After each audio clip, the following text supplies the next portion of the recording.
Okay, first you need to know the parts of the shears.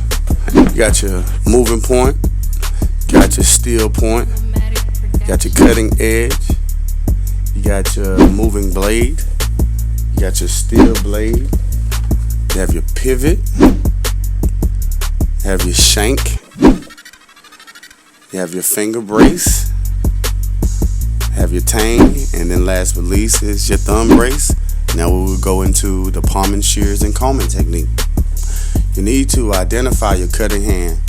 Take your ring finger, put it into the finger brace, take your thumb and put it into the thumb brace. And that is the proper way to hold shears. When you're palming the shears, you take your thumb out, you close your hand up as if you balling your fist up. Your index and thumb fingers are free to pick up the comb and comb accordingly. And that is the palming, shears, and combing technique. Next, we're going to the slide to your guide technique. Opposite of your cutting hand, you're going to use a section when you're using the palming, shears, and combing technique to take a section of hair. You put your index and middle finger up under the comb and slide the comb upward to the area that you're going to cut. And you look at the tension. You have to have some tension. Medium tension, I will say. Slide to your guide until you get ready to cut. That is the slide to your guide. Your fingers are sliding the comb. Your cutting hand is not moving the comb. All right. So now we're gonna go to the comb hold technique. You're gonna use your palming, shears, and combing technique, the slide to your guide technique. You see how you slide into your guide. When you get ready to cut, you're gonna open your thumb from your opposite of the cutting hand, put the comb there, bam, and then you cut. Okay. Again, let's look at this again. You're gonna go slide to your guide technique, palming the shears and combing technique, slide to your guide, get ready to cut, put the comb under the thumb and cut. Do not go past that second knuckle. That is very important. Very, very important. Alright. So now we're gonna move on to the landing strip where we create our guide. And you do this, you take a parting from the parietal ridge to the top of the head, either inch, 2 inch, maybe even 3 inches. You did it on both sides, and like some of my students, I tell them, it don't have to be that, the landing strip don't have to be that thick. You can make it thinner if you would like, and this is going to be where we establish the actual guide, where we're going to take off the hair, the amount of hair that we're going to take off all over the head. This guide is going to establish that, okay? So whatever length that you're going to cut off the head all the way around, this is where you will make that decision, all right? So you take the guide all the way back to the common cowlick area, okay? And once that is finished, you're going to split the landing strip down the middle and comb one side to the right and one side to the left.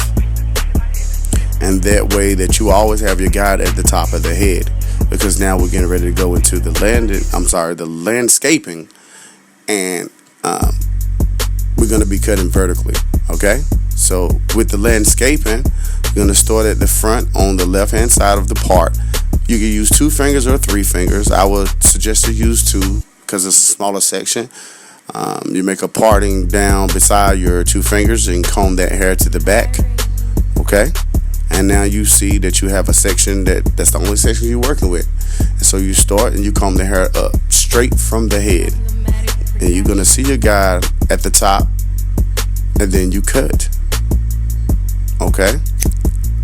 Again, you're gonna start at the base, slide to your guide, go to your guide, you see your guide, and you cut. Do not go past that second knuckle. That's very important, or you will be bleeding. Now you take this all the way down this vertical section, okay? So you cut vertically all the way down this section, all right? And basically, like right here, you're gonna split this down the middle as well. Comb that front part to the front. You still got a part of it that you didn't put to the front. You can put your 2 fingers up there. That way you are grabbing hair that you already cut and hair that you haven't cut, and you make the parting again. And you have your set, comb that hair to the back, comb that hair to the front. You have this small little section that you're working with. Start at the top, pull the hair straight up from the head, slide to your guide, and you cut. And you do that all the way down the vertical parting. All the way down the vertical parting. So you're using all the techniques, the palm and shears and combing technique, the slide to your guide technique, and the comb hold technique. You're using all of the techniques to do this cut, and to do every cut, really. And you do this, and what one of my students had told me, they said, Mr. Sauls, it's basically like the mini landing strips all the way around the head. And that's basically what it is. So, you do that all the way around the entire head until you get to the other side, okay? Now, we're going to go into the reverse checking, because we need to check to see if everything is even. So, we're going to start on the opposite side to check. And we're going to put our 2 fingers out just like we did when we started cutting, and make a part on the side of their fingers, comb that to the back, and we're going to start again at the top. Pull up from the top to the front, slide to your guide. And it should, I know my arm was in the way, I'm new to this, but we'll get better later on. But you shouldn't be cutting too much hair, because you were just checking. So we're going to slide to your guide to make sure that all the hair is cut where the guide is, and meaning that the comb, when you're combing the hair straight from the head and you slide to your guide with the comb, all the hair should come out of the comb at the same time. That will let you know that their hair is cut precisely. And so again, you mimic this all around the head. You do the same thing, just in reverse. You do the same thing as the landscaping. You just do it in reverse, and you're just really checking and cleaning up what they say. So you, like I said, you do that vertically all the way down the vertical partings, and like I said, once it comes out of the comb, that should let you know that you did what you needed to do. All right. Next, we're gonna do our outline. So I'm gonna start at they want to have, I'm just using it for instance, they want it to be at the bottom of their ear. So I'm gonna start at the bottom of the ear, and I'm gonna take that hairline all the way around the entire head. I'm gonna take this cutting all the way around the head, the outline all the way around the head, because they want it over their ears. And so